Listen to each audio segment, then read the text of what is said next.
Bhagavate Vasudevaya. Om Namo Bhagavate Vasudevaya.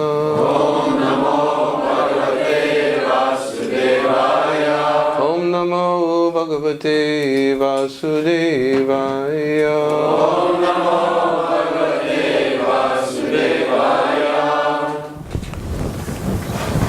Reading from Srimad Bhagavatam, Canto 4, Chapter 22, Text 23.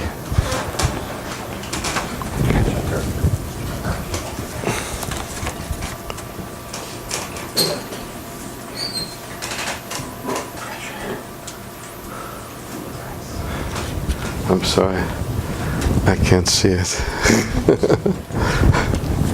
Didn't think my eyes were that bad. Get you a flashlight. This is a little bit higher, Marsh. It'll be easy for you to see. You want a phone, Marsh? Huh? You want a phone? Actually, maybe I'll try to do it as I'll find it on my phone. I think I have it here. No, I can see it. This is actually, somehow I got the right angle now. Arta, India, Arama, Sagoshti, Atrishnaya, Tat, Samatanam, Aparigrahena, Cha, Viviktaruchya, Paritoshe, Atmani, Vina, Hare, Guna, Piyusha, Panat, Artendriya Rama Sagosya Yatrishnaya,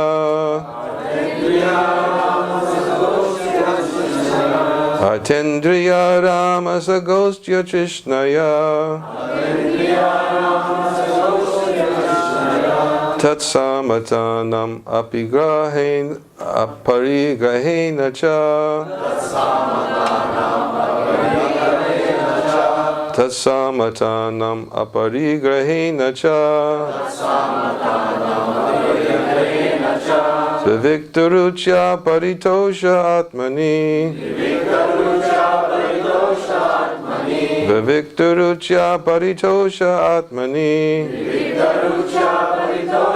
atmani, Vina harya guna piyusha panat, Vina harya guna piyusha panat, Atendriya Rama Sagostya Trishnaya, Tatsamatanam aparigrahena cha,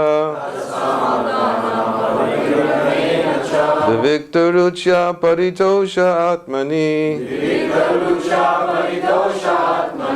Vina harya guna piyusha panat, Artendriya Rama Sagostya Trishnaya, Tatsamatanam parigrahena cha, Viviktaruchya paritosha atmani, Vina harya guna piyusha panat,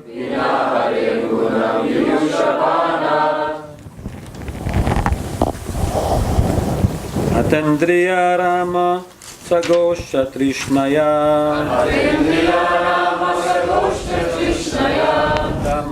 Tasamatanam aparigrahena cha,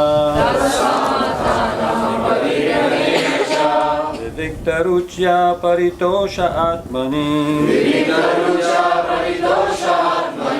Vina harya guna piyusha panat,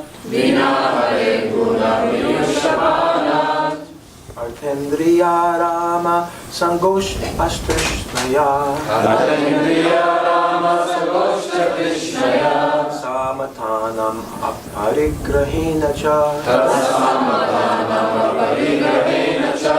Tarucha paritosha atmani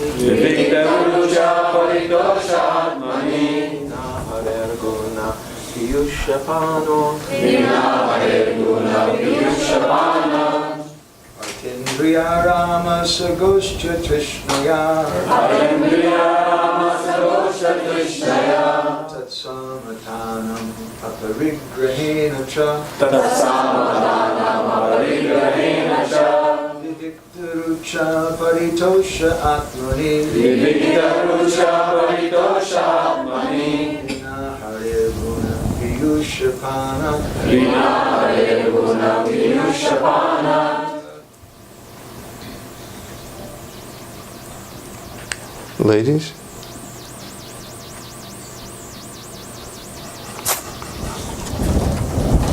Okay. Artha. Riches. Indriya. Senses. Arama. Gratification. Sagosti. With their companion. Atrishnaya. By reluctance. Tat. That. Samathanam. Since approved by them. Aparigrahena. By non-acceptance. Cha. Also. Viviktaruchya. Disgusted taste. Paratoshe. Happiness. Atmani. Self. Vina. Without. Hare. Of the Supreme Personality of Godhead. Guna. Qualities. Piyusha. Nectar. Panat. Drinking. Translation. One has to make progress in spiritual life by not associating with persons who are simply interested in sense gratification and making money. Not only such persons, but one who associates with such persons should be avoided. One should mold his life in such a way that he cannot live in peace without drinking the nectar of the glorification of the Supreme Personality of Godhead Hari. One can be thus elevated by being disgusted with the taste for sense enjoyment.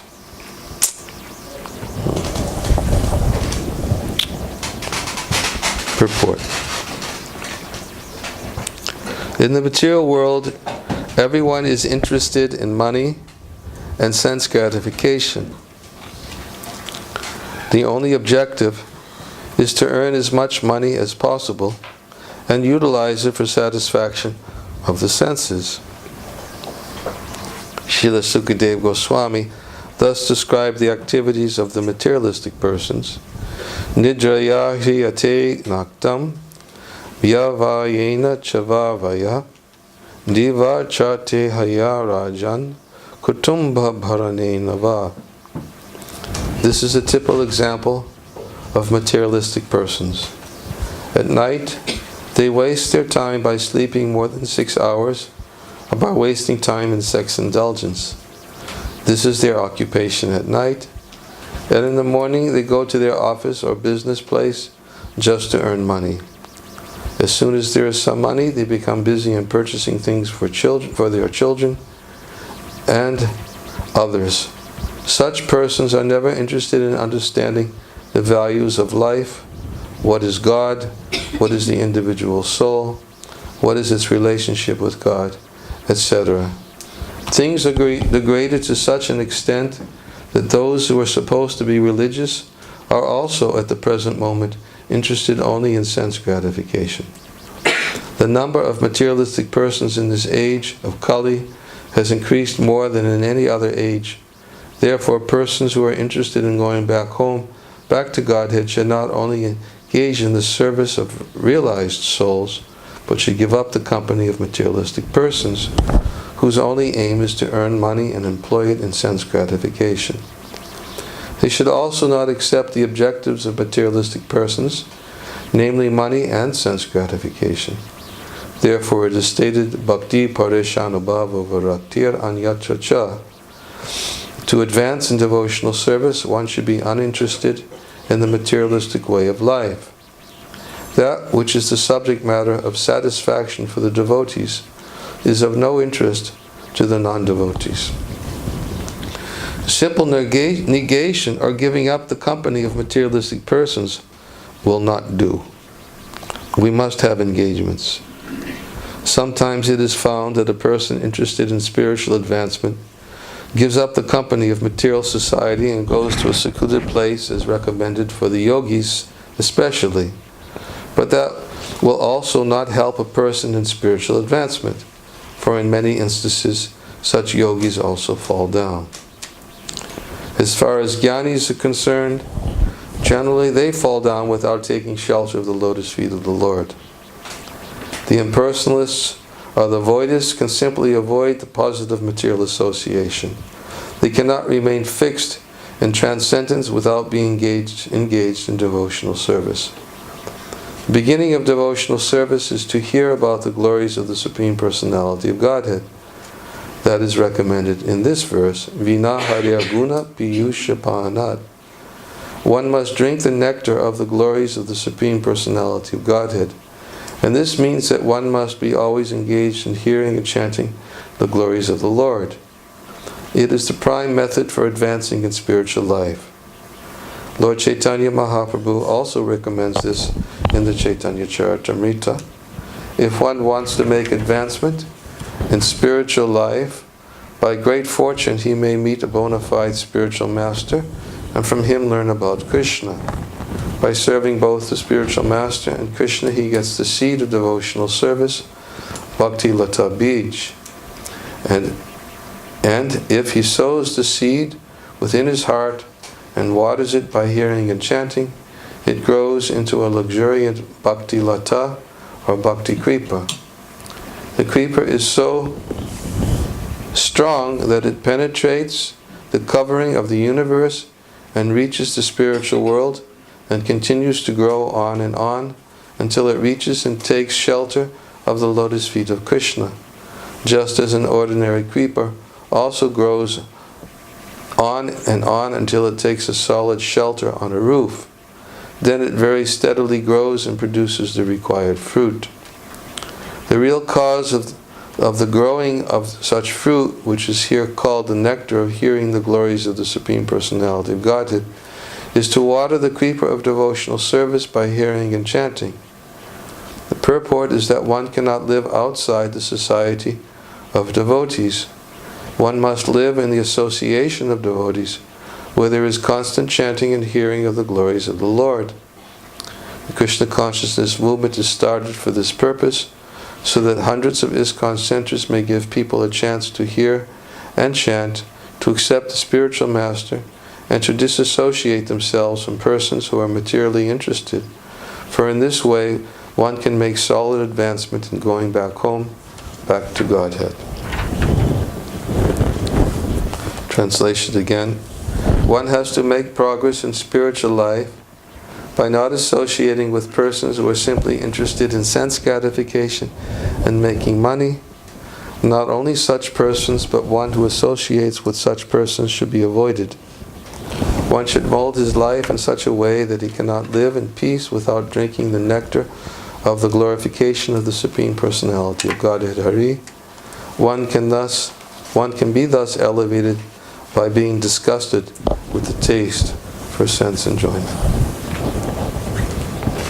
Om Jnana Timarandasya Garanjana Salakaya Chakshu Onmanitani Tasmai Shri Gurave Namaha Ukam Karoti Vachalam Pangum Nangayate Garim Hakripa Tamaham Vande Shri Guru Dinatarana Nama Om Vishnu Padaya Krishna Prastaya Bhutale Shrimate Bhakti Vedanta Swami Niti Namane Namaste Saraswate Devi Gauravani Pachalini Nirvishesha Shanyavari Pastacha Desatarane Jai Shri Krishna Chaitanya Prabhu Nityananda Shri Advaita Gadadhar Shivasati Gaura Bhaktivinoda Hare Krishna Krishna Krishna Hare Hare Hare Rama Rama Rama Hare Hare.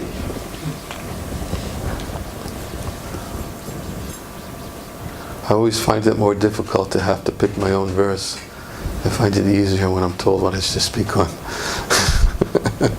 But I picked a verse, as you can see. What prompted me to pick this verse?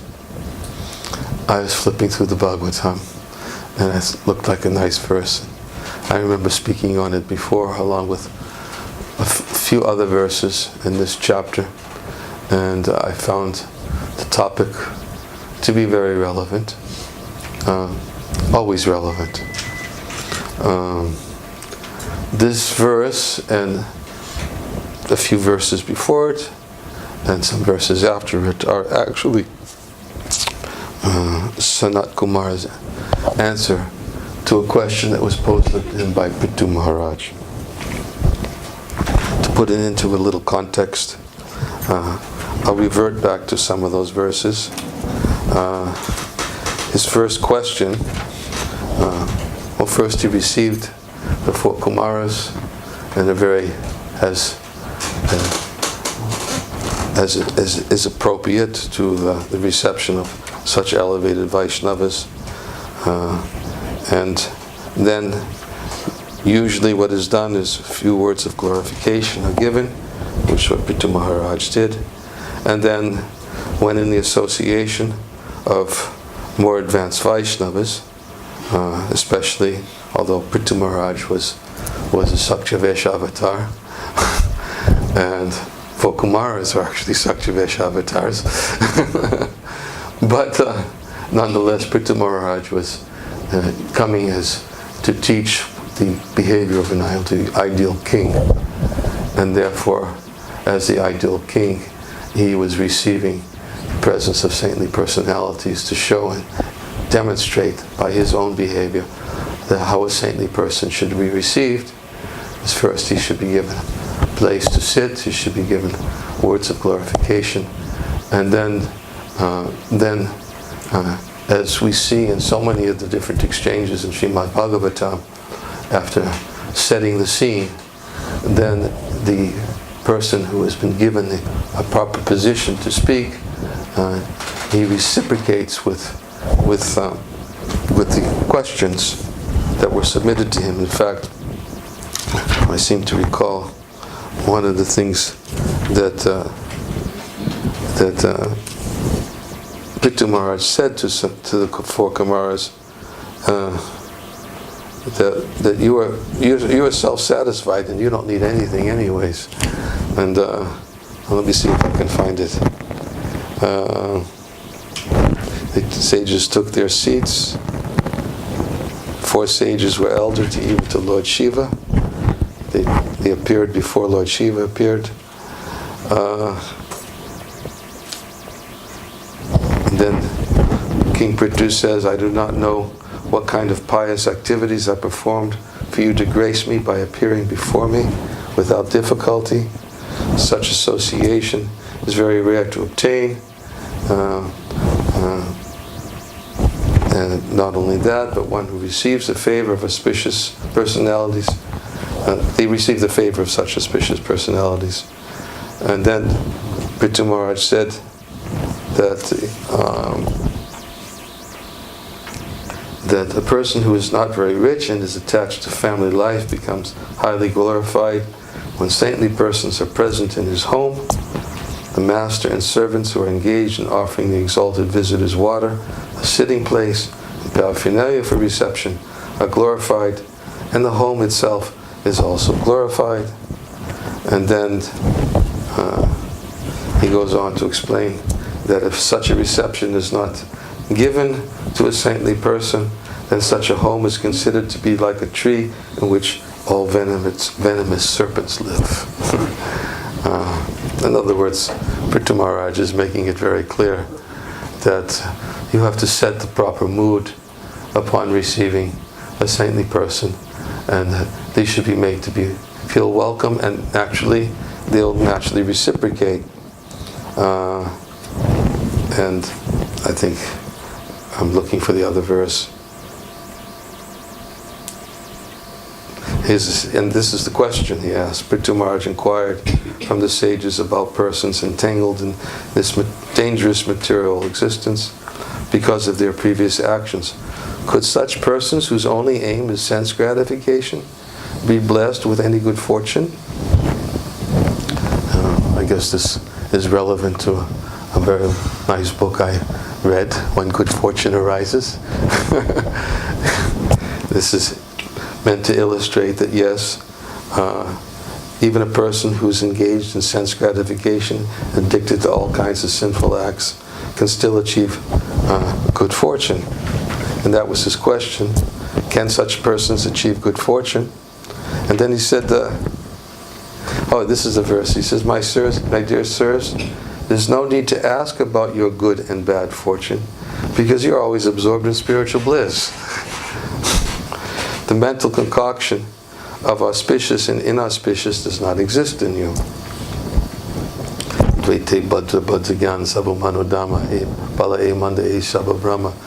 This verse was also spoken by Lord Chaitanya to Sanatana Goswami, that Dvaite Bhadra Bhadra Gyan, the conceptions of good and bad, they are like mental concoctions. And they're actually described that Dvaite Bhadra Bhadra Gyan Sabha Manodharma. Manodharma means they are the religion of the mind. Religion of the mind is to think in duality. This is good, this is bad. And Prithu Maharaj is saying, in you, there's no need to ask about your good and bad fortune, because you're always absorbed in spiritual bliss. The mental concoction of auspicious and inauspicious does not exist in you.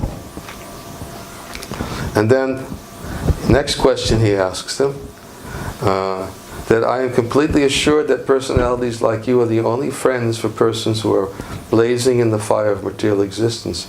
I therefore ask you, this is the next question, therefore ask you how in this material world we can very soon achieve the ultimate goal of life. That is his questions. Those are his two questions. How can those who are only aimed with sense gratification is be blessed with good fortune? And how can those in the material world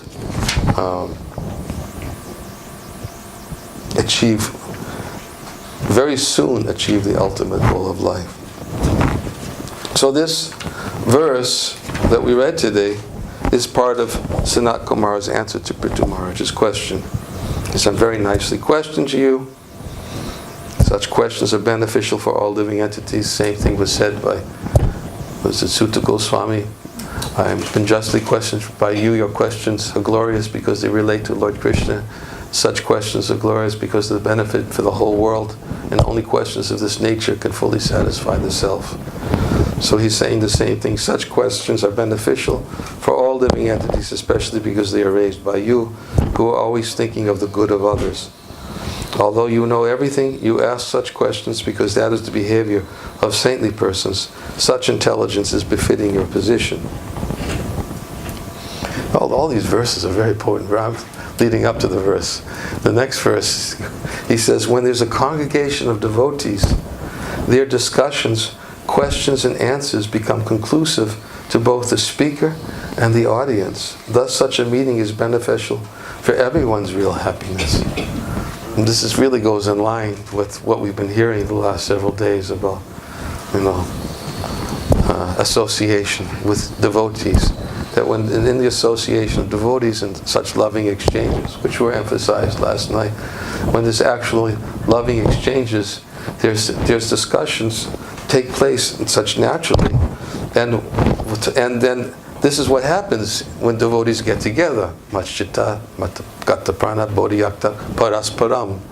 Parasparam, the same word that was in the verse that we were hearing from last night. There's a particular pleasure, relishment in discussing such topics because these topics are satisfying to the self, whereas other topics, worldly topics, they cannot satisfy the self. The self is only satisfied when a topics engaged in topics which are meant for the satisfaction of the Lord.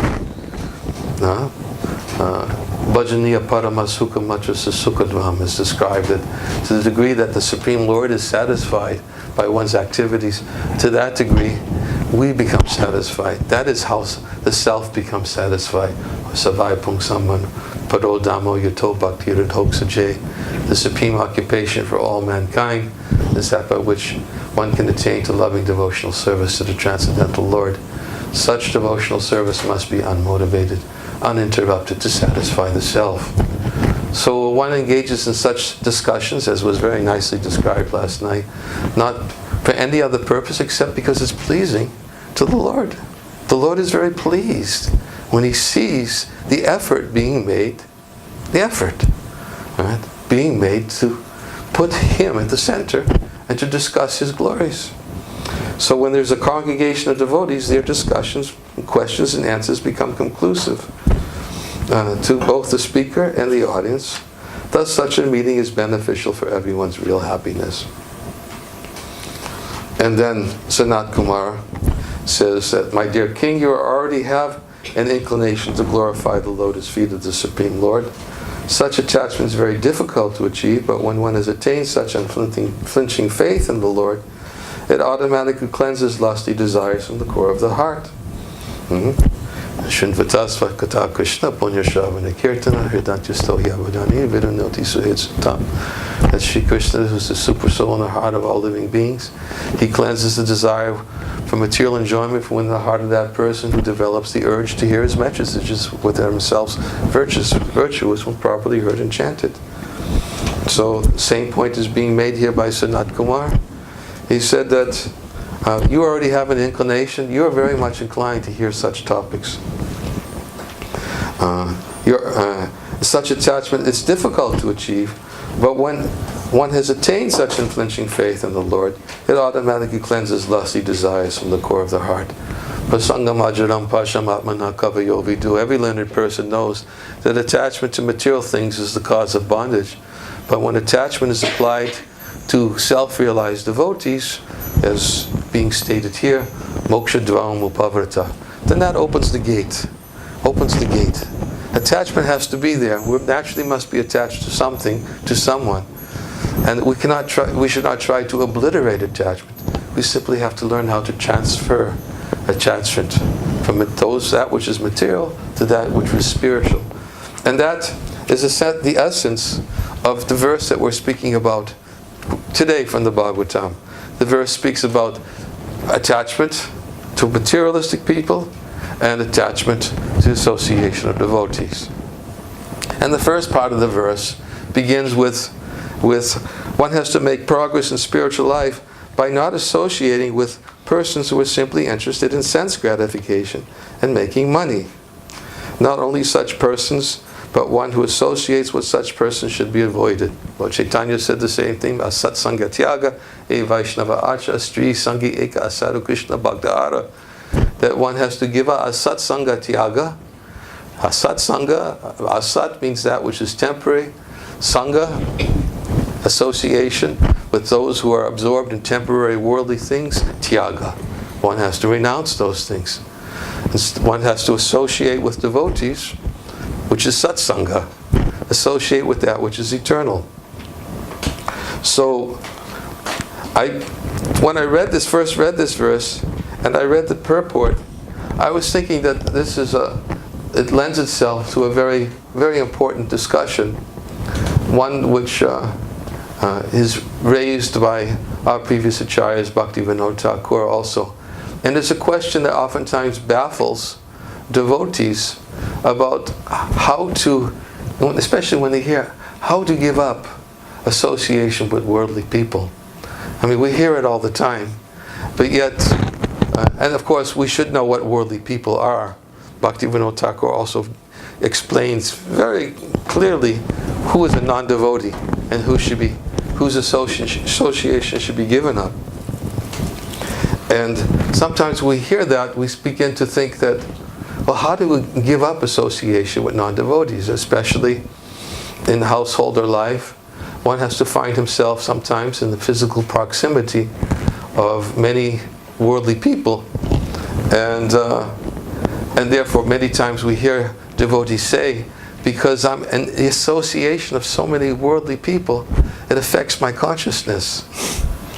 And because my consciousness is affected by associating with worldly people, I have very difficult in maintaining my determination and enthusiasm for spiritual life. And Bhaktivinoda Thakur even explains in Sri Bhakti Aloka, he says that to the degree that our consciousness is absorbed in material things, and then what happens is we become attached, and our faith in bhakti decreases.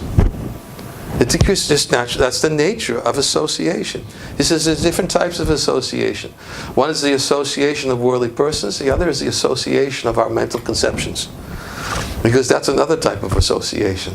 When the mind is absorbed in these mental conceptions of our attachments, like just as Krishna says in the Bhagavad Gita, one who restrains the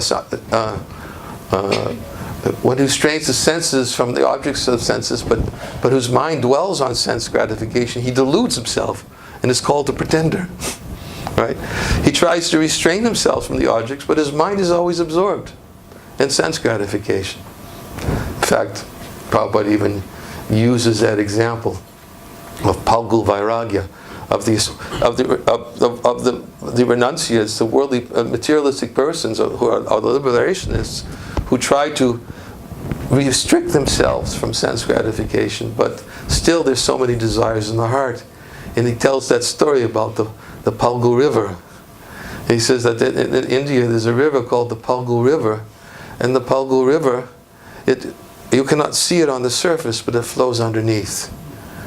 And he says it's just like the persons who are Palgul Vairagis. Palgul Vairagis, externally they appear to be very detached, renounced. He says the same thing with the Palgul River. He says you can't see it on the surface, but if you put your hand below the surface, deep inside, you'll feel that the river is flowing. He says in the same way, with Palgul Vairagis, on the surface they may appear to be very detached, but because their mind is always dwelling on sensual objects, he says, if you put your hand in their hearts, you'll see so many material desires are flowing. Just like the Palgul River. So he warns about the Palgul Vairagis. The Palgul Vairagis are those who try to detach themselves. And Prabhupada even said in today's purport, he says, simple negation or giving up the company of materialistic persons will not do. Yeah? Because spiritual life is not simply negation of the worldly things, but it's a positive, attraction to spiritual activities. So, nonetheless, how to give up, as we're discussing the topic of giving up the association of worldly people, sometimes we see that in the association of worldly people, then we become influenced by them, and by such influence, we lose our determination, we lose our enthusiasm, we lose our desire. And therefore, Srila Bhaktivinoda Thakur gives instructions in Sri Bhakti Aloka about what is association and what is not association. This is very important, actually. Especially, he specifically directs this to householders. Of course, Bhaktivinoda Thakur, also throughout Sri Bhakti Aloka, he specifically addresses the sadhakas. He's approaching sadhakas, and sadhakas are those whose aim is to engage in sadhana. And sadhakas are those who have sadhana, which is daily they spend some time hearing and chanting the glories of the Lord, or meditating on the holy name of the Lord, meditating on the pastimes of the Lord, reading Srimad Bhagavatam, discussing Srimad Bhagavatam in the association of devotees. But still, such sadhakas, they have their sadhana, but then throughout the rest of the day, as householders, they have to engage in what may appear to be worldly activities. But Bhaktivinoda Thakur goes on to explain the answer to this question, that what is association of devotees? And he specifically begins by saying, what is association and what is giving up association? Many people have doubts about this. Doubts may be there because if just by coming close to a materialist or material object is considered associating with them, then there's no way to give up this association. Right? Sometimes, especially even, I remember in the book distribution days, when we were going out every day. One of our arguments oftentimes is we spend all day associating with materialistic people. How to stay strong. Prabhupada, of course, in many places he indicates that the devotees who go out and distributing books, their association is associating with the instructions of the spiritual master. And they're being protected by meditating upon the instructions of the spiritual master. And when in the physical presence of worldly minded people, they're not taking their association, but they're giving their own association. They're giving the association of the spiritual master by meditating on his instructions. They're giving the association of the spiritual master by meditating on his words that he's instructed. That's for us to repeat and to tell others. We're meditating on the spiritual master by meditating on his pleasure.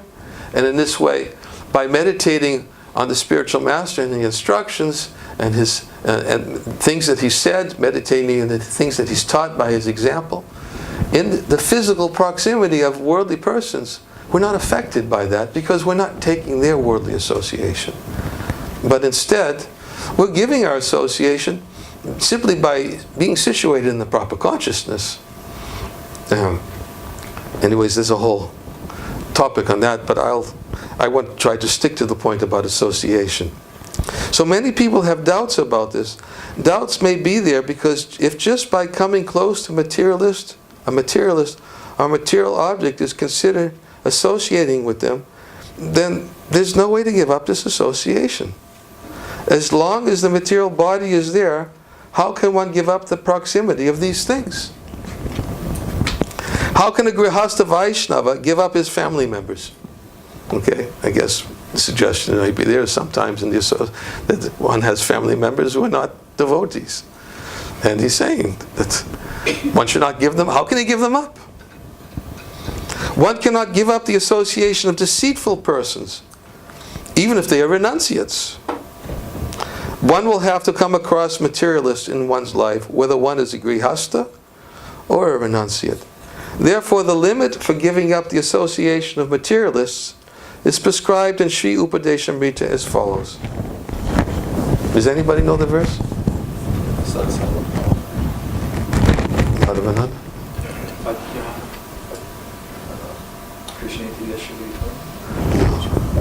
Dadati patagrinati goyamagyati prashati. Yes. Yes. Translation.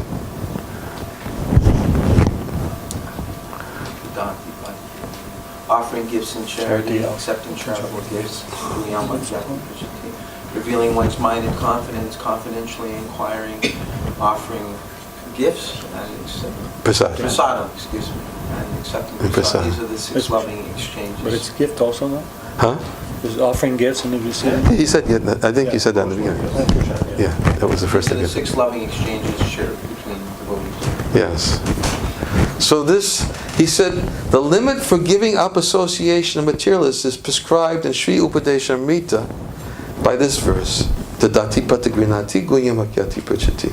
Then he says, O sadhakas, one must accept proximity with both bad and good people as one passes his life. This equally applies to householders and renunciants. Proximity must be there. Nevertheless, one should not engage in bad association. So he's saying, you can't avoid it. There has to be physical proximity with worldly people. But the limits of association, this is what defines how to limit the association.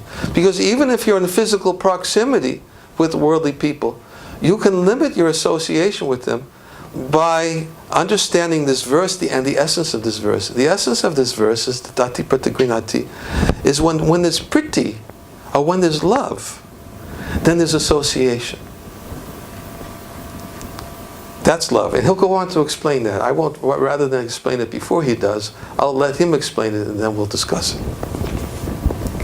He says, giving in charity, accepting charity, revealing one's mind, hearing one's mind, accepting foods, and giving foods, if done with love, these are called sangha, or association.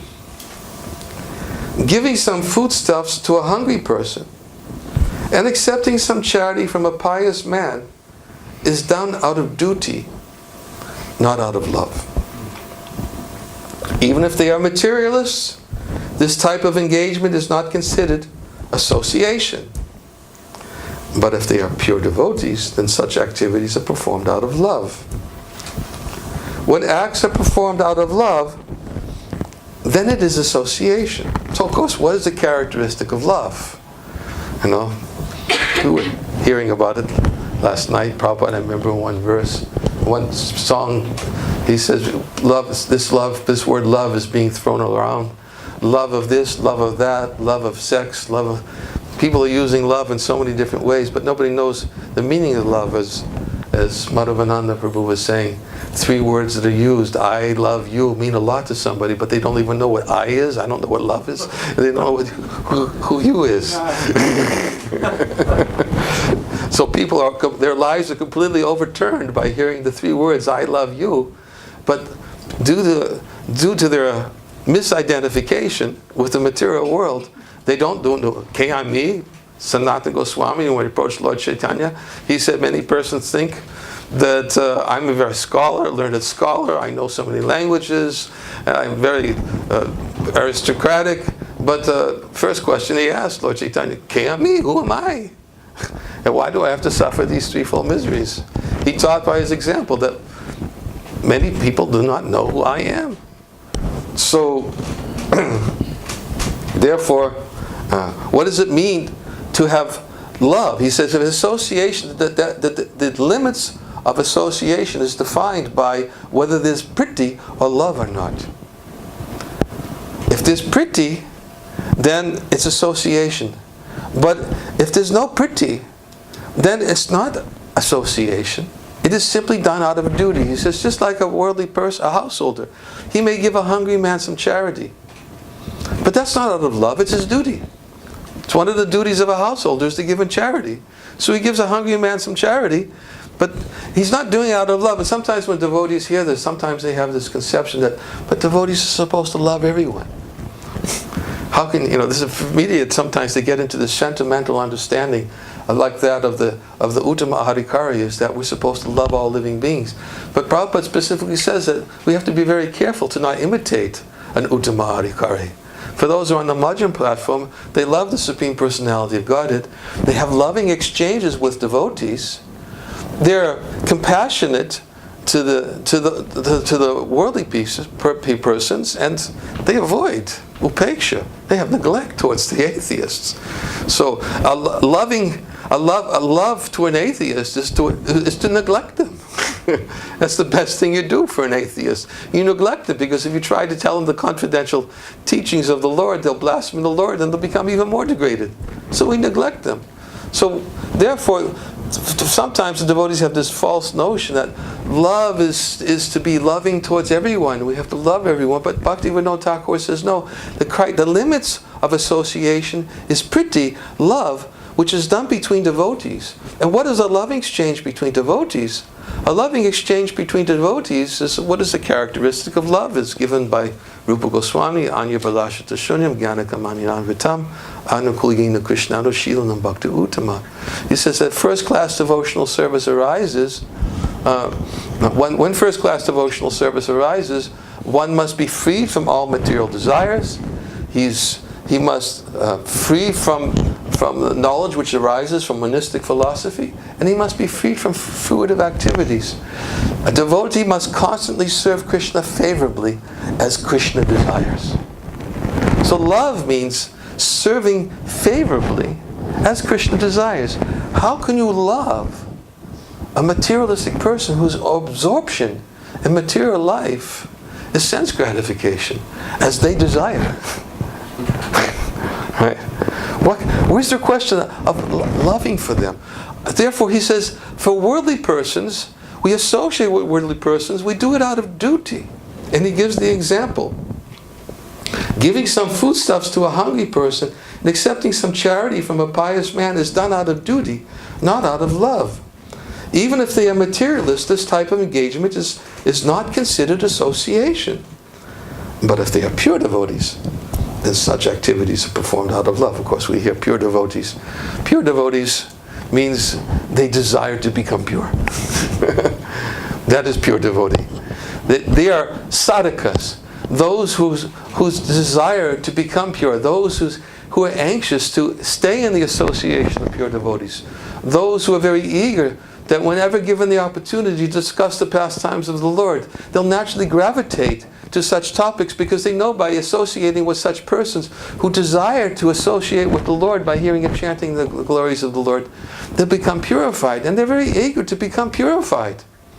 As we spoke of in the Sunday feast program in Toronto, we quoted the verse from the 11th canto of the Bhagavatam, that pure devotional service is so transcendently potent that simply by hearing about it, simply by glorifying it in response, simply by meditating on it, simply by faithfully and respectfully accepting that it exists, and simply by praising the service of others, even a person who hates the demigods and all living entities in the universe becomes purified.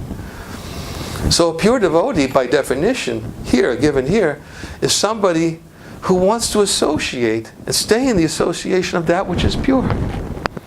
Asat Sangha Tyaga E Vaishnava Achar. Sri Sangha Eka Sara Krishna Bhakta Ara. So, therefore, he says that what acts are performed out of love, it is association. Therefore, giving charity to pure Vaishnavas and accepting items or wealth from them becomes satsanga.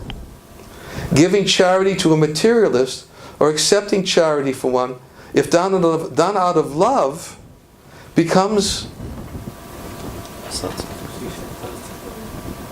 Anyone tell me? Asatsanga. Asatsanga. It can't be done out of love. It's done out of duty. It's done out of duty because you can't give up the physical proximity of worldlies. You can't give up these worldly people. You can't give up, completely renounce, go to the forest, sit in the forest and simply sit and meditate. And Prabhupada always warned about such false renunciation, going to the forest and sitting and meditating. One who tries to artificially renounce, go to the forest and meditate, they'll simply think of sex life and making money. They'll simply think they'll be absorbed in the same activities that the worldly persons are doing. Right? Sometimes even people, we oftentimes used to give this example, we see sometimes people used to think that they would hanker so much before coming to Krishna consciousness. If I only lived in the temple, if I only lived in a temple, then I know I could advance in spiritual life. But then sometimes they come into the temple and they see what the focus of the temple is and everything they're supposed to do. Then their minds start thinking about being outside the temple. Right? It happens. They get into the temple, and the temple, what are the activities of the temple? Prabhupada says the activities of the temple are 24 hours a day. One should be absorbed in hearing and chanting the glories of the Lord. He says there's no room for discussions of any other topics. So devotees are engaged 24 hours a day in hearing and chanting and going out and spreading the glories of the Lord, rendering devotional service to the Lord. In so many places in the Bhagavatam, he speaks about life in the temple. So people come in the temple, they begin to experience this, and then they start thinking, wow. And they start meditating on things outside the temple. So the point is here that giving charity to pure Vaishnavas, excuse me, I know this was going to happen. Okay, giving charity to pure Vaishnavas and accepting items of wealth from them becomes satsanga, and giving charity to a materialist or accepting charity from one is done out of love becomes asatsanga. When a materialist approaches you, whatever is required to be done should be done only out of duty. One should not speak confidentially with a materialist. In other words, one of the loving exchanges between one devotee and another is a loving exchange is you reveal your mind in confidence. And because it's done out of love, the person, that Prabhupada says in Upadeshamrita, the experienced devotee speaks, the inexperienced devotee listens. Right? This is a loving exchange. So when the inexperienced devotee comes before the experienced devotee And because he trusts and he has some affection towards the more experienced devotee, he does it simply as a way to please the experienced devotee.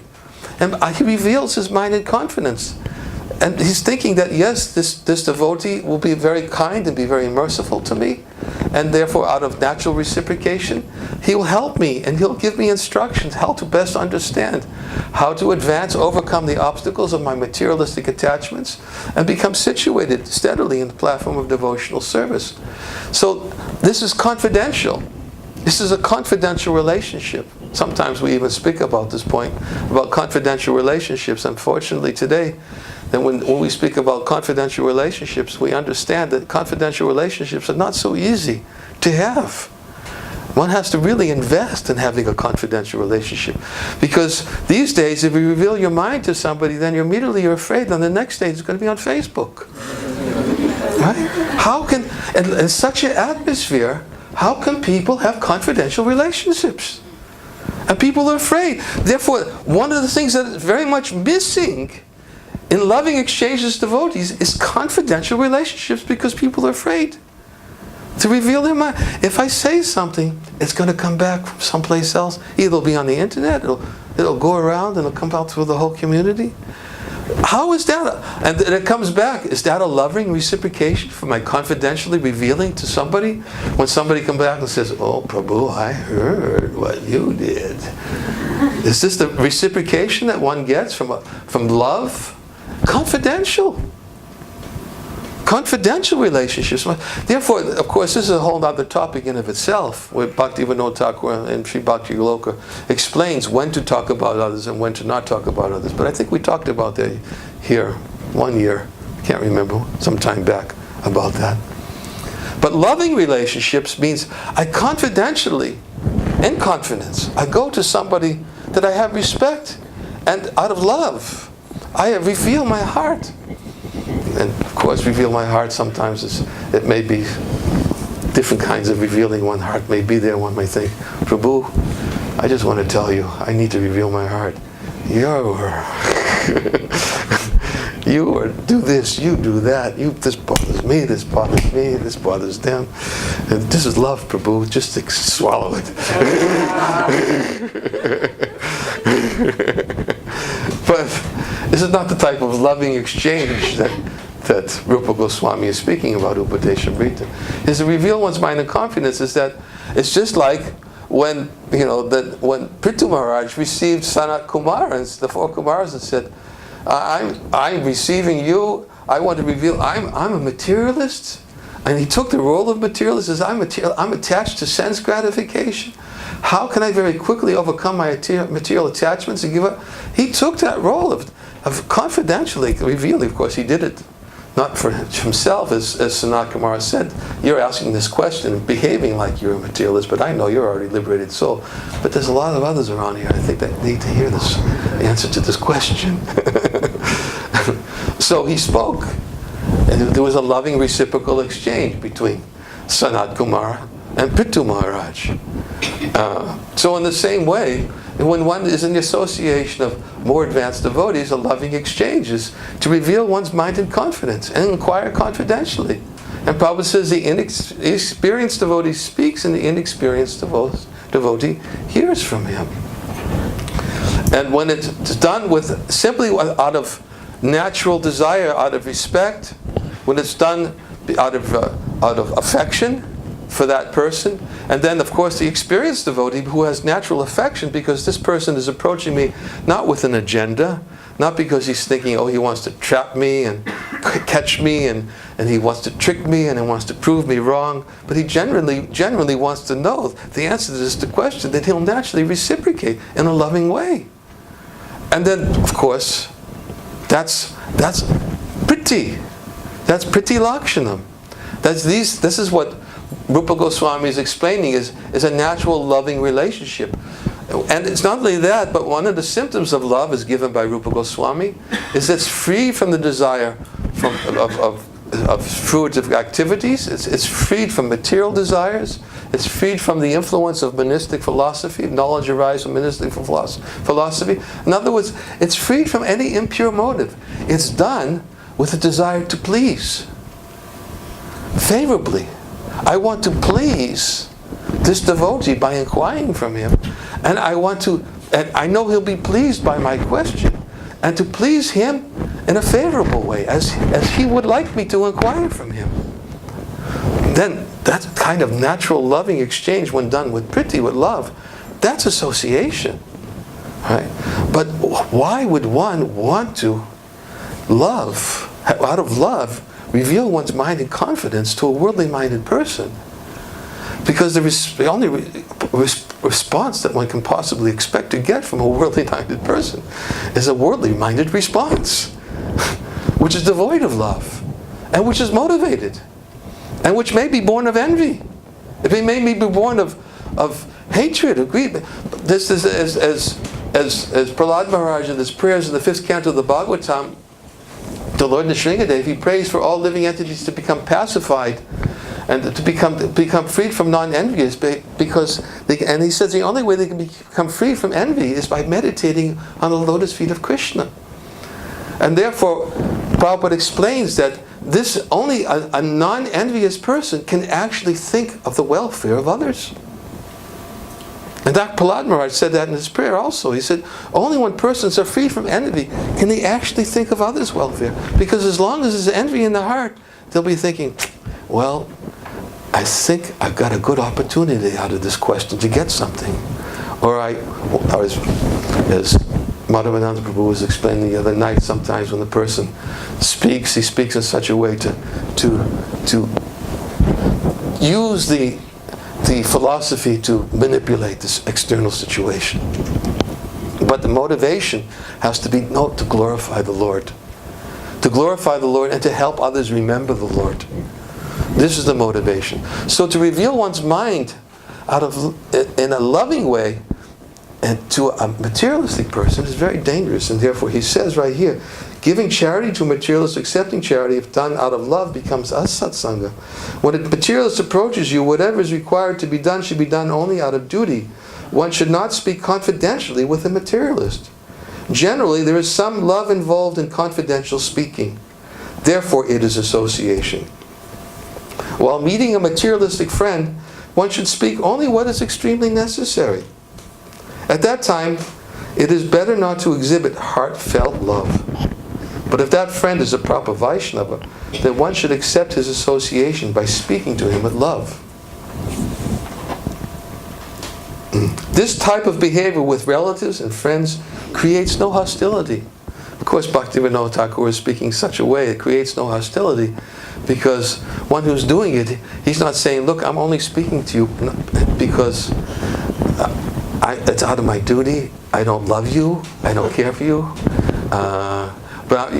No, when it's done internally, then there's no hostility created. Because when the meditation internally is that I'm doing this out of duty because I know, as Madhavananda, well, again, I'm hearing so many things, he's given so many nice little tidbits.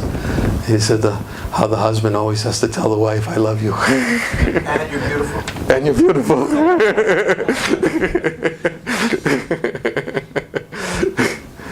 And he has to say it in such a way that you mean it, right?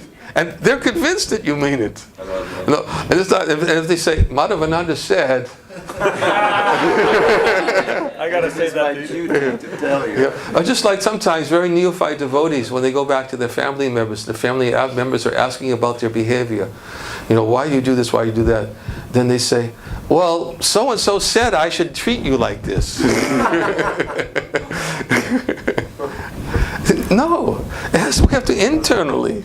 We have to properly internalize these instructions and behave with the proper internal understanding. That yes, and if you behave with the proper internal understanding, then no hostility is created. Because people will be convinced this is, who is it? What's in the Srimad Bhagavatam? Who is it? Narada Muni's instructions to Yudhishthira Maharaj when he's talking about householder life. He says one of the duties of the householder is that when family members come before him and say, why aren't you doing this, why aren't you do that, then the householder should externally agree and say, yes, you're right, I should do this. He said, But internally, he said, he should meditate in such a way that he not be too overly encumbered in the materialistic way of life. But externally, he agrees. So when I say, Narada Muni is telling Yudhishthira Maharaj to be duplicitous. Is that? No, it's not being duplicitous. Yes, I understand it is very important, but in my heart, but we don't say that. And we do it. It's also like the example that's given by Lord Chaitanya. We gave it to Rupa Sanatana Goswami. He gave the example of that, how the devotee by meditating on the Lord within his heart, how he said that they should return to their worldly way of life. And he gave them the example of like the woman who has a paramour. And in the woman who has a paramour, she's even more attentive to her household duties, so her husband never suspects. But within her heart, she's always thinking of her lover. So in the same way, he used that as an example that for the devotee, he's more attentive to his duties. Yes, I should be attentive, but in the heart, he's always thinking of the Supreme Lord. Now, of course, if the family members are devotees, they appreciate such meditation on the part of the devotee. They appreciate, my husband, my wife, they're thinking of this, they're endeavoring to associate and meditate on the Supreme Lord. They're teaching me by their example. Therefore, this is real Grihastha, Vaishnava Grihastha life. But sometimes, they may have to, as Narada Muni said to Yudhishthira Maharaj, sometimes you have to say things in such a way that okay, yes, I accept that what you say is valid, but in their heart, they should be always meditating and being very careful not to become overly addicted to the worldly way of life and become too entangled. So Bhaktivinoda Thakur is saying here, he said that when a materialistic friend, when meeting a materialistic friend, one should speak only what is extremely necessary. At that time, it is better not to exhibit heartfelt love. But if that friend is a proper Vaishnava, then one should accept his association by speaking to him with love. This type of behavior with relatives and friends creates no hostility. There is no association in ordinary talk. One should behave with ordinary people as one externally behaves with a stranger while buying something in the market. The same dealings with a pure devotee of the Lord should be done out of love. If one is obliged to feed hungry people, needy people, and teachers, he should do so as a host dutifully cares for his guest. There is no need to exhibit love. Care for them, but not out of love. One should feed pure Vaishnavas with love, and when required, accept the remnants given by them with love. If one can behave in this way while giving in charity, accepting charity, speaking confidentially, hearing confidentially, feeding and accepting food with one's wife, children, servants, maidservants, strangers, and whoever else one meets, there will be no unholy association, only good association. There is no hope of achieving devotion to Krishna until one gives up unholy association in this way. A renunciate Vaishnava should accept whatever alms he receives by madhukari or begging at the house of an honest householder with the above mentioned consideration. He should always remember the difference between gross begging and madhukari. A Grihastha Vaishnava should accept prasad, grains and drinks in the house of another Grihastha who has a pure character. One should always be cautious about taking prasad in the house of non-devotee and one with a bad character. There's no need to speak further about this. Due to their pious activities, those who have developed faith in devotional service have a little intelligence by the mercy of Krishna. Due to that intelligence, they can easily understand the essence of the Acharya's instructions. Therefore, only a few words are needed to instruct them. Those who have no pious credits, have no faith, even if they are given volumes of instruction, they will not understand a thing. Therefore, Srila Rupa Goswami has given only a few words of instruction in Sri Upadeshamrita. Anyways, that's a little bit about the first part of the verse, which specifically Prabhupada said in today's verse. He said, the verse says that one has to make progress in spiritual life by not associating with persons who are simply interested in sense gratification and making money. Not only such persons, but one who associates with such persons should be avoided. And then Prabhupada says simple negation or giving up the company of materialistic persons will not do. We must have engagements. Sometimes it is found that a person interested in spiritual advancement gives up the company of material society, goes to a secluded place, is recommended for the yogis especially, but that also will not help a person in spiritual advancement. Prabhupada's talking about simple negation of the materialists, of the worldly persons, those who are the impersonalists, those are the jnanis, those are the yogis. Simply giving them up, it will not do. One has to have the positive association, and Prabhupada talks about the positive association is the association with the bona fide devotees of the Lord. And he quotes about the Bhakti Lata. That one favorite quote I always like to quote in this connection. Srila Prabhupada, I remember even quoting it last year, but I'm happy to repeat it again. Where Prabhupada talks about when the Bhakti Lata Bija is planted, he describes what is the Bhakti Lata Bija. What is that seed? He says the living entities all over the universe are enjoying the effects of respective fruitive results of their own work, life after life. Out of all of them, some may be influenced by the association of pure devotees, and thus get the chance to execute devotional service by attainment of taste. This taste is the seed of devotional service. And one who is fortunate enough to have received such a seed is advised how to sow it in the core of the heart.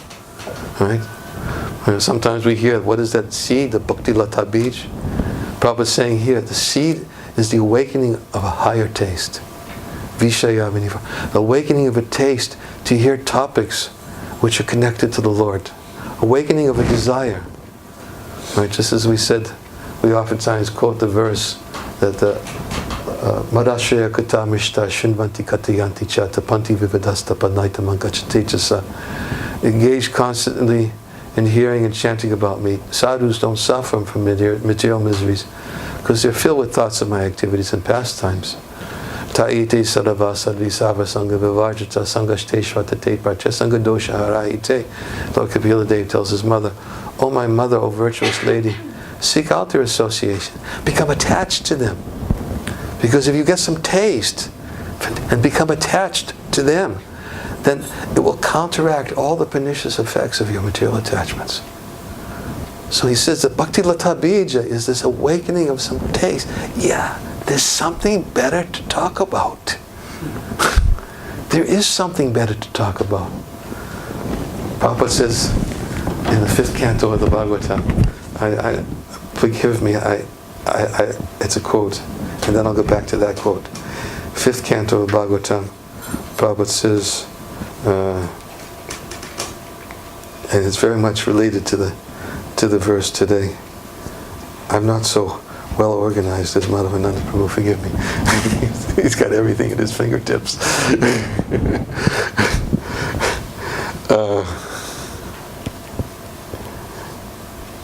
5th canto.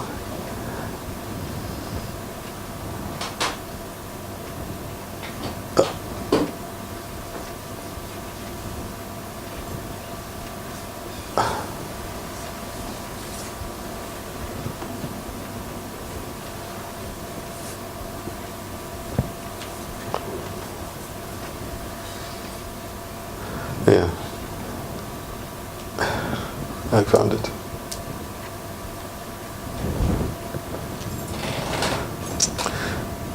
The verse is, who are the pure devotees mentioned here? In an assembly of pure devotees, there's no question of discussing material subjects like politics and sociology. In an assembly of pure devotees, there's discussion only of the qualities, forms, and pastimes of the Supreme Personality of Godhead. He is praised and worshipped with full attention. In the association of pure devotees, by constantly hearing such topics respectfully, even a person who wants to merge into the existence of the absolute truth abandons this idea and gradually becomes attached to the service of Vasudeva. So Prabhupada says in the purport, the symptoms of pure devotees are described in this verse. Pure devotee is never interested in material topics. Sri Chaitanya Mahaprabhu has strictly prohibited his devotees to talk about worldly matters. Gramya Varta na Kahibe. One should not indulge in talking unnecessarily about the news of the material world. One should not waste time in this way. This is a very important feature in the life of a devotee. Devotee has no other ambition than to serve Krishna, the Supreme Personality of Godhead. This Krishna consciousness movement was started to engage people 24 hours daily in the service of the Lord and in His glorification. The students in this institution engage in the cultivation of Krishna consciousness from 5 in the morning to 10 at night. They actually have no opportunity to waste their time unnecessarily by discussing politics, sociology, and current events. These will go their own way. I love that. They'll go, why spend? They're going to happen. They're going to go their own way anyways. Are we going to change events by discussing them? Are we going to change, the leadership of the world? Are we going to change the outcome that will come by sitting in? What are we going to do? The only way we can possibly change the events of sociology, politics, and current events is by ourselves taking shelter in the topics of the Supreme Lord. It changes the events because it changes our ability to deal with those constant change of events. As Bhagavatam states, that both by rising and setting, the sun decreases the duration of life for everyone, except for one who utilizes the time for discussing the pastimes of the all-good personality of God. This is how events become changed. When we cultivate the proper consciousness of how to deal with the ever-changing events of sociology, current events, and politics. So Prabhupada said, these will go their own way. A devotee is concerned only with serving Krishna positively and seriously. So again, to the planting of this devotional seed. As Prabhupada says, if a fortunate person is influenced by association of pure devotees and gets the chance to execute devotional service by attainment of taste, this taste is the seed of devotional service, and one who is fortunate enough to have received such a seed is advised to sow it in the core of his heart. As one cultivates a seed by pouring water to fructify it, the seed of devotional service sown in the heart of the devotee may be cultured by pouring water in the form of hearing and chanting of the holy name and pastimes of the Lord. The creeper of devotional service, so nourished, gradually grows, and a devotee acting as a gardener goes on pouring the water of constant hearing and chanting. The creeper of devotional service gradually grows so high that it passes through the entire material universe and enters into the spiritual sky, growing still higher and higher until it reaches planet Goloka Vrindavan. The devotee gardener is in touch with the abode of the Lord even from the material plane by dint of performing devotional service to the Lord simply by hearing and chanting. Then Prabhupada says, as a creeper takes, and he also mentions that in today's verse, in the purport. He said, just as an ordinary creeper also, this is the purport today, just as an ordinary creeper also grows on and on until it takes a solid shelter on a roof, then it very steadily grows and produces the required fruit. In this purport, Prabhupada says, he says, the devotee gardener is touch with the abode of the Lord even from the material plane by dint of performing devotional service to the Lord simply by hearing and chanting. As a creeper takes shelter of another stronger tree, this he's giving an example instead of the roof, he's giving an example of another stronger tree. Similarly, the creeper of devotional service, nourished by the devotee, takes shelter of the lotus feet of the Lord and thus becomes fixed. In other words, when the creeper takes shelter of a stronger tree, then the creeper can then have the strength to bear the fruit.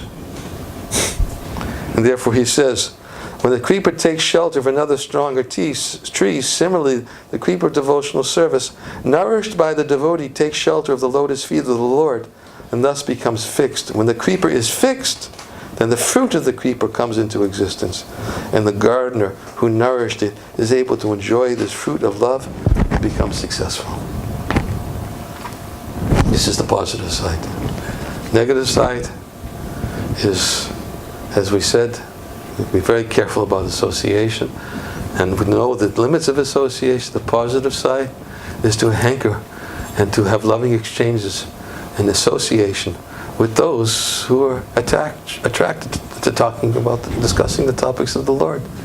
And in this way, it's not that living in the temple is superior and living outside the temple. Living outside the temple can be superior if one engages in his household duties, but as he's supposed to do, but he does everything out of duty, but in his heart he's always meditating on, when can I go to the temple and hear about Krishna?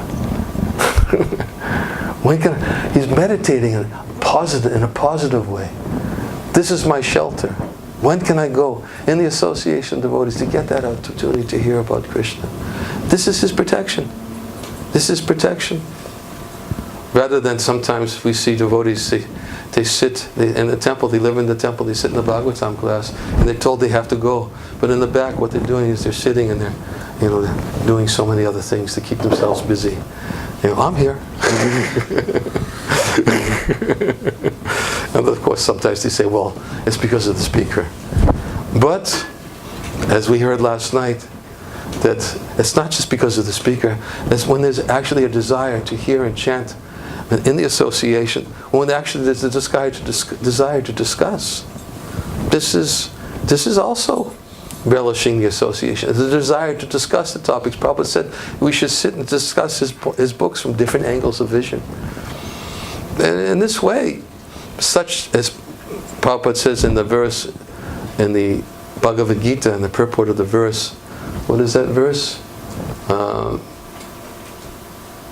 Because you are never envious of me, I shall impart to you this most secret wisdom, knowing what you become free from all the religion. What is that? Can somebody tell me? Anasuyave, Gana Vigana Sahitam Yajgajva Moksha Shubat. Anyways, in that verse, Prabhupada says that topics that are discussed amongst the devotees become increasingly potent when they're discussed amongst devotees. So, this is how to live in the association of devotees, and how to live in the physical proximity of materialistic people and still not have to associate with them, is by hankering to associate with those devotees who are eager to talk about the Lord. And then, of course, when given such opportunities, to engage in such discussions for one's own purification and for the pleasure of the Lord and pleasure of the spiritual master as well. Prabhupada is very pleased, spiritual master is very pleased when he sees the devotees taking shelter in the bona fide process for self-purification and hearing and chanting the glories of the Lord. Prabhupada was so pleased that he would also sit and even hear his disciples speak. It would give him great pleasure. He'd say, now you give class. And Prabhupada would sit and listen and would relish. This is how pleasing it was to him. Many devotees have stories to tell about how Prabhupada would put them in that situation. And Prabhupada would sit and relish.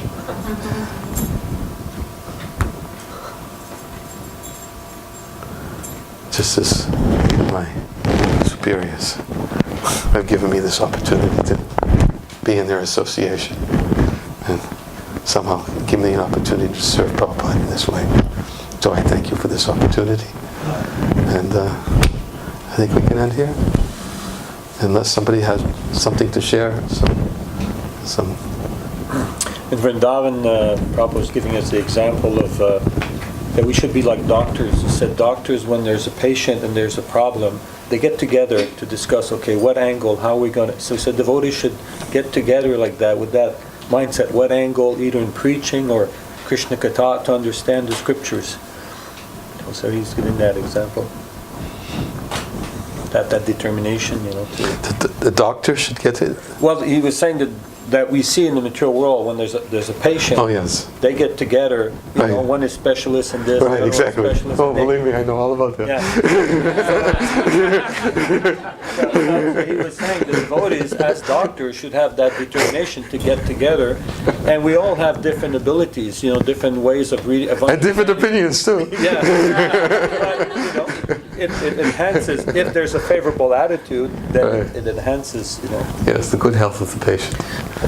One thing I was wondering, it says that we should do this out of duty, but there is some affection there. Like, it's not like a very dry thing. Like if I'm... Compassion.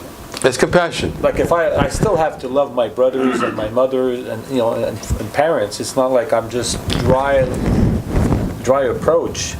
But the point that he's making about love is that love means to serve them according to their desires, favorably. So, like when we serve the devotees, Tadati Patagrinati Guya Makyati Prishtati, we give them something that we know is pleasing to them, because the devotees, they don't really need anything, because they're satisfied in service to Krishna.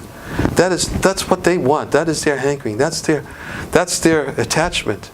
What we give them it's a symbol of our love. Just like Krishna says, if you give me a leaf, flower, fruit, or water, Krishna doesn't need the leaf, flower, fruit, or water. But we give it because Krishna's asking for it. That he wants it. Therefore, our love is to give them what they ask for.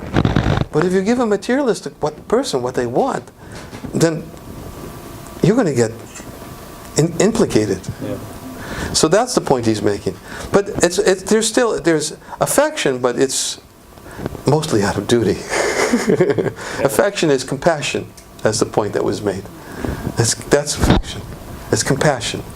Seeing them as spirit souls, seeing them as potential servants of the Lord, and seeing that potential. But we have to be very, very careful to not imitate what Prabhupada says in Upadeshamrita, not Upadeshamrita, what is it? In the Ishopanishad. I think I might have the quote someplace. Yes. He says, those who imitated an Uttama Adhikari by flaunting a sense of oneness or fellowship, but who behave on the bodily platform, are actually false philanthropists. In other words, how can we love everybody if we're not on that platform? We have to be careful how we use that word. He said the conception of universal brotherhood must be learned from an Uttama Adhikari, not from a foolish person who does not properly understand the individual soul, the Supreme Lord's super soul expansion, who dwells everywhere. But the point that you're making is a very good point. It's compassion. But to serve them favorably as they desire. Yeah. It's like my brother lives 10 blocks away. He doesn't know I'm here. I'm not going to go and see him. My family's here, What am I going to do there? But I'll call him once in a while. We'll talk. But what's the point of telling him in Ottawa, and he'll just distract my... I want to go on Harinam today. I don't want to go and see him. But sometimes when we deal with them in that way, and if we in proper way, we see that an awakening or attraction for devotees by their example begins to awaken within them a desire to serve the devotee. Right? Not by force, not by pressure, but by their example. That yes, they're kind to me, they're good to me, but I know there are certain principles that they won't compromise, and I respect that. And just like look what happened to the prostitute when Haridas Thakur was saying, "Oh, I will satisfy you. Just wait till I'm finished chanting my prescribed number of rounds." But he never stopped. So the prostitute began to respect. Well, there's something good about this. I think I'll come back and try it again the next night. And it still never stopped. But by the third night, she's thinking, well, how can I serve you? But Haridas Thakur, what did he say to the prostitute? I'll satisfy you. I know what you're here for. You imagine if we tried to use that as an example today, like Haridas Thakur could do that, but we try to imitate. Yeah, just wait here, wait till I'm done with my prescribed rounds, and I'm only chanting like 16. And what am I going to do now? I promised.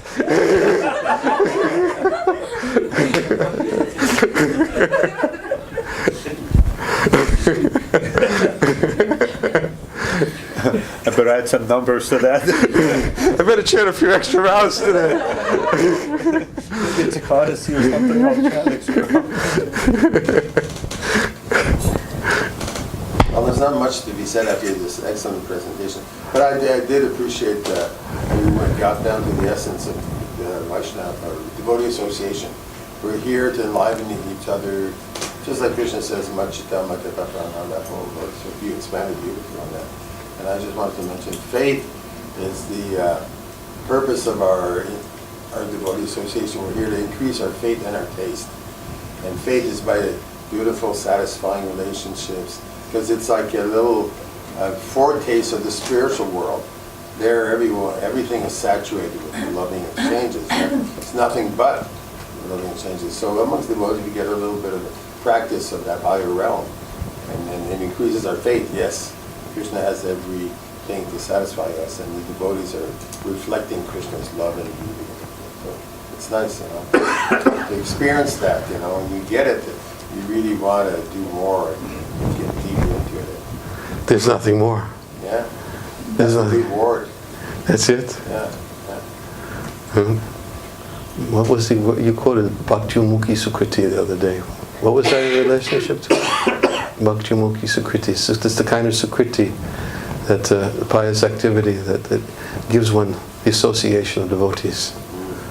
Yeah. So somehow. So the Prabhupada said, I created all your pious credits, Yeah. But, Probably one like she said, I've given you your faith. his faith was limitless, so he was contagious. On the strength of his conviction and seeing us as pure spirit souls, he awakened that faith. I gave you your faith. It was there, but I gave it to you because...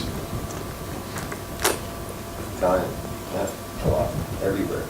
And it's now going on still. Prabhupada's followers Go ahead, Prabhu. I had 3 points. Oh boy.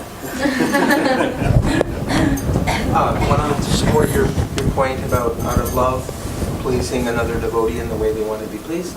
So I thought of the example of Chaitanya Mahaprabhu giving the specific sabji and type of prasadam to each devotee as he was personally serving them with his own hand. Very good. Yeah. Then I was thinking about, how you were quoting Bhakti-aloka and this sense of duty as compared to doing things out of love. And I've often thought that this word love is a very exalted word, because love means I'm not being duplicitous, I don't have any hidden agenda here, I'm not doing this for you because I'm expecting, So I was thinking... That is one of the symptoms of love. Right. Characters. At least for myself, I can't speak for anyone else because I don't feel I'm really functioning much on the level of love. Doesn't the sense of duty need to be there? Because sometimes between a husband and wife, or even between, 2 ladies or 2 brahmacharis, you may have some resentment, you may not be able to forgive that person because of something they said or did to you, but with your intellect, I need to serve this devotee, at least for my own purification. I may not love them so much. The wife will serve the husband or vice versa, because that sense of duty could eventually mature into love. Would you? That's exactly the point. Okay. That's the essence right there. Okay. Prabhupada even said that. It was on a morning walk conversation, and Prabhupada was asking the devotees what are the symptoms of love, and devotees were coming up with so many different things. And then Prabhupada finally stopped and put his cane down and he said, no. He said, obedience. He said, first there must be obedience. He said, without obedience there can never be love. So in the same way, obedience to the order of the spiritual master must be there. We do it out of duty. But then, by doing it out of duty, what happens? Yes, I'm doing this because I have a duty to family. I have a duty to, I have a duty that I perform. I can't imitate the person who's Devarshi Bhutaptaninam Patrinam Nankinkaro Nayamani Charajan. We heard that verse in the early days. We thought that anyone who surrendered to Krishna is no longer indebted to anyone.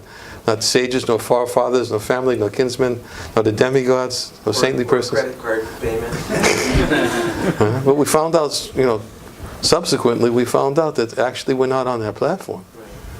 So we should know what our duties are. And Krishna says one should know what is duty and what is not his duty by the rules and regulations that are given in Scripture. By knowing such activities, he could become purified. And then he says that one who acts according to his whim and does not perform his prescribed duties, he can achieve neither happiness nor perfection nor the supreme destination. So duty must be there.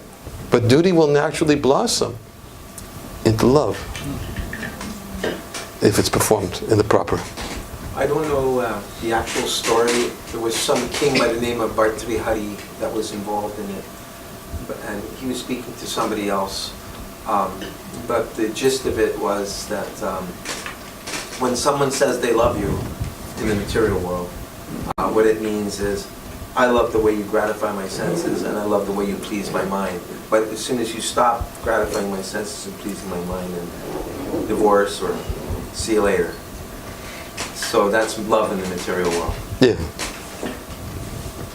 And the last point is, you asked the question, why reveal your mind to a worldly minded person? Well, I was thinking of a few answers. You already gave one. Who can you trust? Because confidentiality is often breached by devotees. They don't understand the value of confidentiality.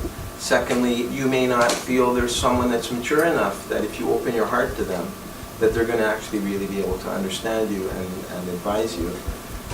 Thirdly, I was thinking that you may not want to burden other people. You want to bring them down with your anarthas or your struggles in life. I remember when Rupanuga Prabhu was our GBC here in '76, he was saying that when Rupa Goswami talks about revealing your mind in confidence and inquiring, he's speaking about the level of, Krishna's Rasa Leela and intimate pastimes, but he was saying on our level, it may be, we're revealing our difficulties, our challenges, our struggles.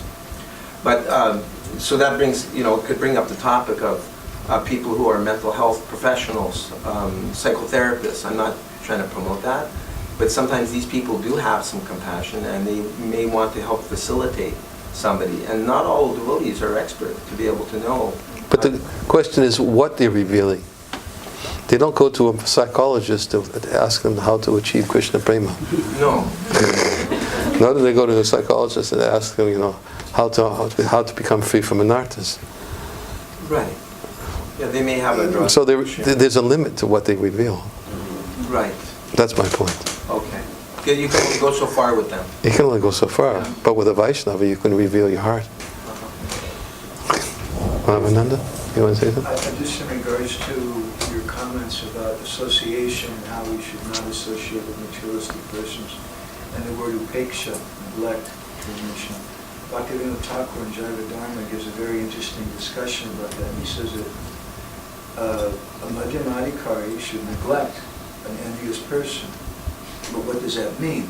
And he gives some examples. He says that if someone comes to your home in the winter and they have no place to stay, you're an envious person, you may let them stay in your home.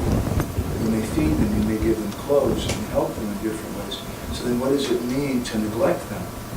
He says it means you don't speak Krishna Katha to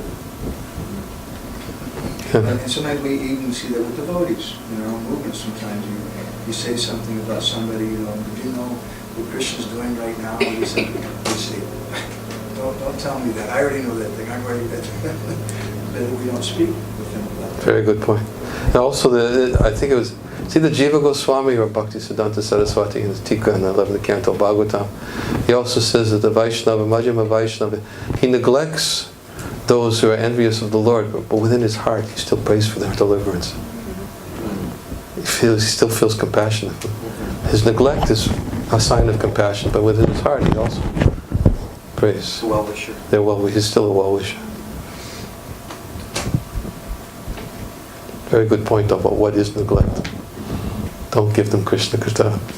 I think in similar ways sometimes we become agitated about, just for example, someone, a celibate person, and they see an attractive woman and she's dressed in a scanty way. Sometimes the devotees become agitated by that and they want to criticize her. But what is the nature of her dress? It's a manifestation of envy. She wants attention to her body. She wants people to look at her as a kind of envy. So we're supposed to neglect envy. We just don't see it. Just neglect her. And in the case of male-female relationships, women, generally they dress to try to attract men, to try to please men. If the men are just not interested in that, they're following the Bhagavatam and we neglect that, then they won't do that.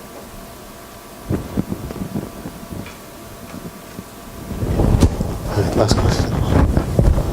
I was wondering, is it possible to be a Madhyam Adhikari without receiving Diksha, or do you need Diksha to get to that stage?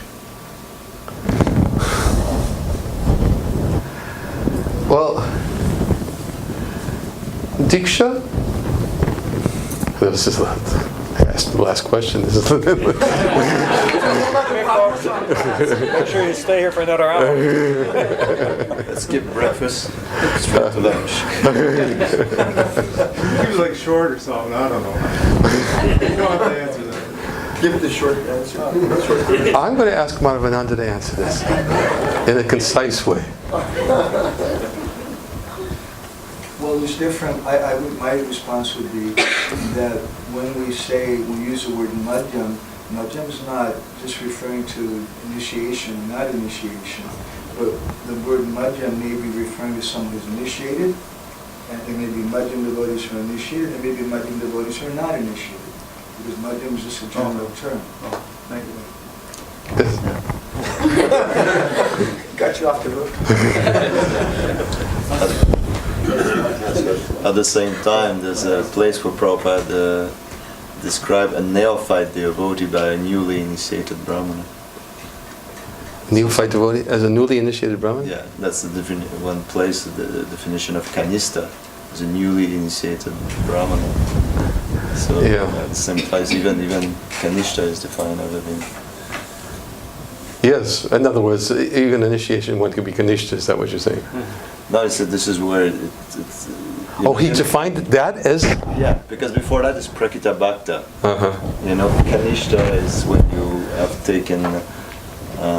What is it? Vishwanath Chakravarti Thakur in the Madhurya Kundambani, which describes the characteristics of enthusiasm. What's it called? Utsahamai? Is it something like a person? Firm faith in something sublime. No, Utsahamai, I think he said. Utsahamai. Yeah, Utsahamai. A person becomes. He may be initiated immediately. He thinks by being initiated, he thinks of his all qualifications simply because he's taken initiation. Yeah, but he has enthusiasm because he thinks, now I'm a Brahmin. You know, now I have all good qualifications of a Brahmin. It's called Utsahamai. It's one of the symptoms of Anishtita Bhakti. Yeah, it's not a very advanced stage of devotional service. And there are many things also. In Harinam Chintamani, Bhaktivinoda Thakur gives other examples too. I think we gave them. I mentioned it the other night. Taking initiation, it's like giving initiation it's initiation to the holy name. Giving initiation to the holy name for a person who has no faith in the holy name is like throwing pearls before swine, or by giving fancy clothes to a monkey. You give fancy clothes to a monkey, they'll simply tear up the clothes. And simply if you give initiation to the holy name without sufficient faith, they'll offend the holy name, and by their offenses, they'll be dragged down by their offenses, and the spiritual master who initiates such unqualified people with the holy name will be dragged down by their offenses. So one has to be careful that first faith has to be awakened. Shraddha Shabde Vishwas Kahi Sujudha Nischaya Krishna Bhaktika Savakama Kritaya. Krishna Bhakti Kaile Savakama Kritaya. Shraddha means firm, confident faith that by chanting Hare Krishna, all my other subsidiary duties can automatically be fulfilled. That faith must be there. That was Lord Chaitanya's statement. Okay, I think we'll stop there. Thank you all very kindly for the opportunity to enter the service. Prabhupada ki Jai. Vaishnava Sangha ki